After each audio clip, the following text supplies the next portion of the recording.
how he came to McTeague and tell it for him. About 30 years ago, as a very young man, he was playing for silent films, not original silent films, but re-showings of them. And one of them was this silent film of Greed, McTeague. And by the end of the film, as he said, and he had not seen it in advance, he was in tears. He was so moved by that story, and it stuck with him for all these years. Bill, you've seen many other films, seen many other plays, read many other stories since then, but this one apparently has stuck out in your mind as worthy of being an opera. Now, what are the elements of the story and the people that make it operatic for you? Well, the most important thing, of course, is that these are characters who are understandable to a great extent in nonverbal terms. You feel them as people in a very short time. They don't have to explain themselves to great lengths. I think one of the things that's very important to be remembering about an opera is that even though you can have a pretty good group of people that have excellent diction, and I think we have a very, on the average, pretty good set of people as far as deploying English, that your basic current is really a musical and an emotional one, and the words are there to help that along. So what McTeague had for me, as I thought about it, gee, this would be good for an opera, was that I could see those characters very quickly, very delineated. Their story was a simple one. It was very moving. It looks like luck, and it turns out to be something that really seals their doom. That is the winning of a lottery. And the whole point, I guess, behind it was the feeling that I could get these people to sing.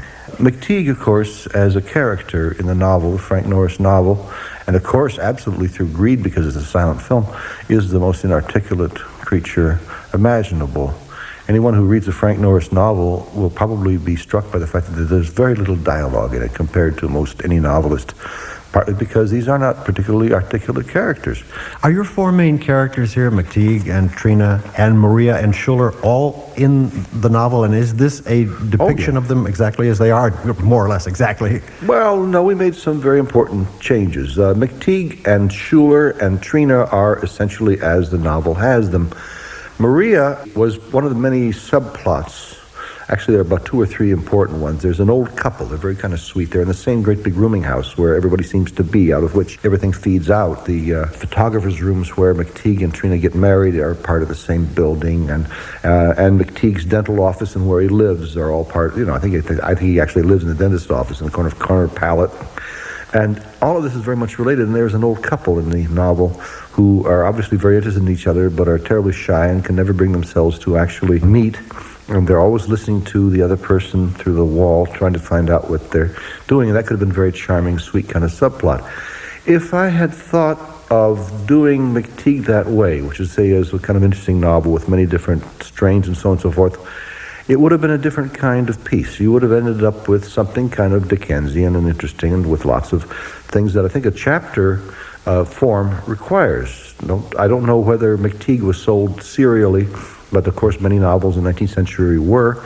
I think that what you're talking about is a difference of a form here. We really, Bob Altman and Arnold Weinstein and me, settled on a notion that we should really stick to the major part of the story and keep it very much a kind of fable, which I think in a way it turned out to be, a kind of fairy tale or fable. I mean, I think that was the word that Bob used, was fairy tale. Maria's point then is she carries the underlying element, like the sea is the underlying element in Peter Grimes. Not just greed, but the whole feel of gold. Oh, yes. And the consciousness of gold. Maria is the one that really carries that through. Maria, who is very dotty, is always talking about a set of golden dishes back in the hacienda where she was a girl. In Nevada. It was very easy, in a way, to tie that with Schuller. When Schuller suddenly realizes he is no longer going to be the recipient of any lottery money he might have come into had he not relinquished Trina to McTeague, and he gets very angry and totally irrational and truly throws a monkey wrench into the whole proceedings and causes all the misery that does happen. But he looks up Maria and wants to talk about the gold, and so they go off in a pursuit for it. That's the major change that happened in what we did. We also, as I said, eliminated most of those subplots. You don't have a lot of those interesting other characters that you would find, particularly in the novel. Of course, many of those were excised out of Greed. Maria does not really appear, except maybe in one crowd scene, I think, in the What's Left of Greed.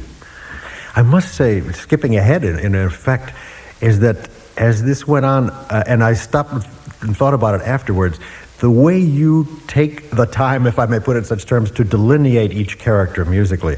It isn't just that each one has at least one strong aria, but in fact, two very often. But you really have taken the time to delineate each of these four people. I have a hunch that their differing characters fascinated you so much by the time you got to the musically that you wanted to do that. Oh, it was all very much of the whole idea. I felt one of the things I wanted very much to do was to give everyone a kind of musical profile. Their linear profile is very different in each one. No one really could sing anyone else's part. In my mind, I felt that was a way to deal with it. They're not important. There's a certain kind of motivic kind of ties in. I mean, Maria was always singing about the had a flying squirrel and let him go, which is just a crazy thing that comes out of nowhere and proves that she's slightly bonkers.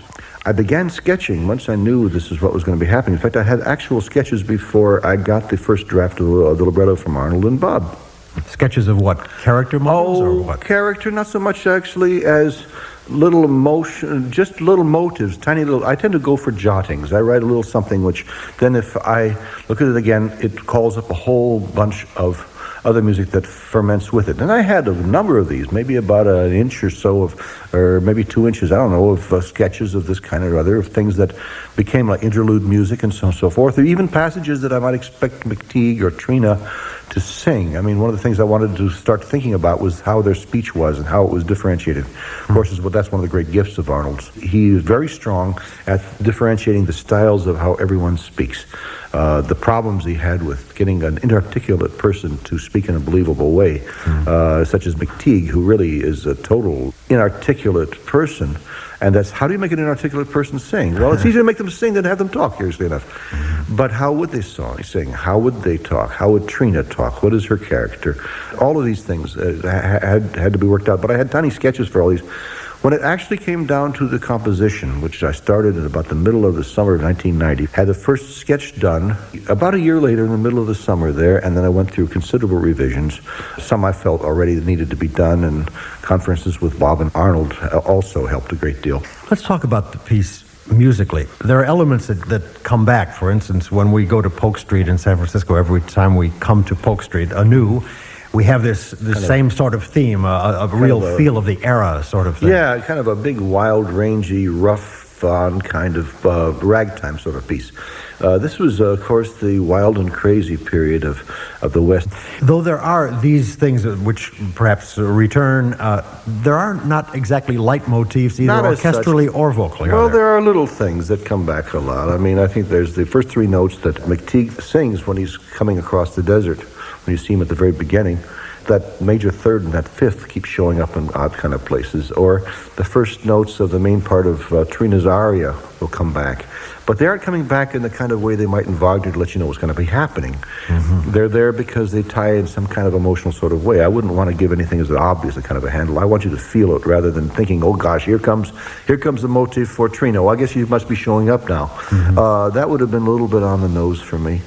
These characters, each of whom has a life of his or her own, I imagine to the composer take on a musical life of their own. Oh, absolutely. With or without leitmotifs. Well, I think that's absolutely what happens. Anybody who's written these things, after a while, they have their own needs, and you got to listen to them.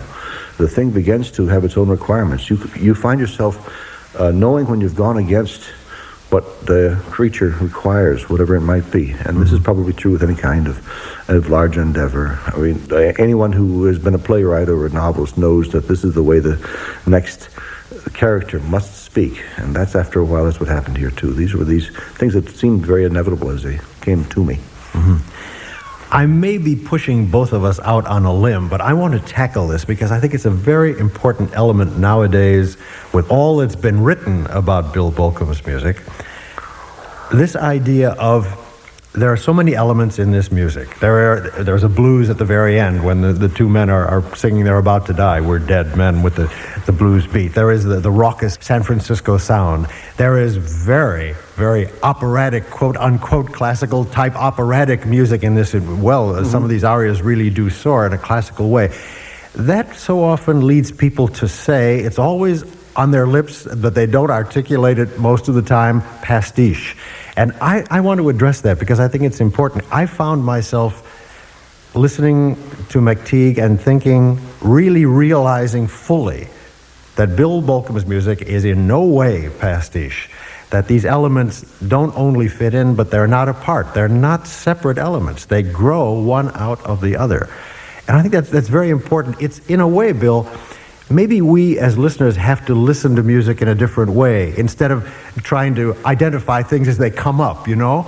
Well, if we just sit back and let this happen, because that's the way it happens in your music. I mean, these things do lead one into the other. They don't stick out. They're all part of what's needed at that moment. maybe it's because people are always looking for references and handles. People are always saying, were you thinking of this? Or is this a reference? Somebody came up with a little part of the bassoon part. Were you thinking of Tristan? No, I wasn't thinking of Tristan. All that happens to be in there. Once in a while, you might happen to light on an idea that has a certain surface resemblance to all these things. But no, those are all part of it. Now, I guess the current criticism of Mozart, not to make any comparisons, was at his own particular time that people felt that was true and very upsetting about him, is that he constantly was moving from style to style. One of the reasons it all sounds like a piece to us today is that we are not aware of all of those styles he was playing with as much. We hear it all as kind of a seamless unity. I think what must have been necessary for me was to be able to have a terrifically wide range of musical palette to be able to move within. I know that it's perfectly possible, and wonderful composers have done this, to pick a very restricted palette and stick with that. But if you were to pick a painter that would do that, for example, might be somebody like, I suppose, Rouault or maybe Mark Rothko. Then you contrast to somebody like Picasso, who was all over the place and tried different kinds of things, and yet after we're finished, nobody thinks of any of those things of being anything else but Picasso, because the personality is there. And we begin to see that there are parallels between the treatment of light and color and mass in his neoclassic paintings and in his Cubist paintings and in all the other things that he did. And I think the same is true with anybody who really does look hard at what I do and what might be a very simple tonal passage and a very complex one, or one that sounds like a blues or something like that, will eventually realize that there are habits that are a great deal alike, and probably, maybe, to my mind, sometimes more than they should be. But the important thing to me is that none of this is imitation. It is essence. That's right. I think it's the essence of Bill Bolcom, the man. All of these things are part of you, and you make them part of your music. And it all says Bolcom. Well, I'm glad that this sort of understanding is beginning to happen while I'm still around.